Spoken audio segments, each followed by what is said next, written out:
মালয়েশিয়ার সাবাহ প্রদেশে কর্মী পাঠানোর কথা বলে একটি সংঘবদ্ধ প্রতারক চক্র বাংলাদেশি নাগরিকদের কাছ থেকে পাসপোর্ট ও নগদ টাকা সংগ্রহ করছে, এমনটা জানিয়ে সবাইকে সতর্ক করেছে বাংলাদেশ হাইকমিশন।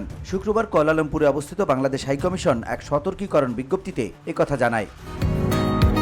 বসুন্ধরা, উত্তরা, বনশ্রী, কুড়িল ও বাড্ডা সহ রাজধানীর বিভিন্ন স্থানে অভিজাত ও অত্যাধুনিক মানের ফ্ল্যাট কেনার এক নির্ভরযোগ্য প্রতিষ্ঠান প্লেজেন্ট প্রপার্টিজ লিমিটেড।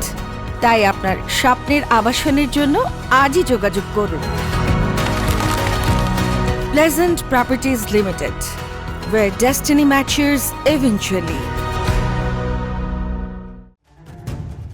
বিজ্ঞপ্তিতে বলা হয়, একটি সংঘবদ্ধ প্রতারক চক্র মালয়েশিয়ার সাবাহ প্রদেশে কর্মী পাঠানোর কথা বলে মালয়েশিয়ায় গমনেচ্ছু বাংলাদেশি নাগরিকদের কাছ থেকে পাসপোর্ট ও নগদ টাকা সংগ্রহ করছে মর্মে বাংলাদেশ হাইকমিশনের গোচরীভূত হয়েছে। বাংলাদেশ থেকে মালয়েশিয়ার সাবাহ প্রদেশে কর্মী আনার লক্ষ্যে বর্তমানে মালয়েশিয়ার সরকারের সঙ্গে বাংলাদেশ সরকারের কোনো চুক্তি বা সমঝোতা স্মারক নেই।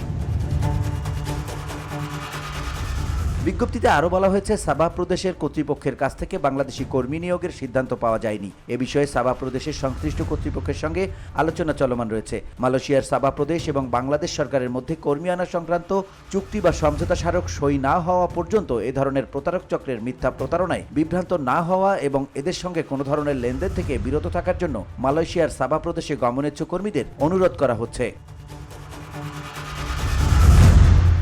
VOD Bangla news desk.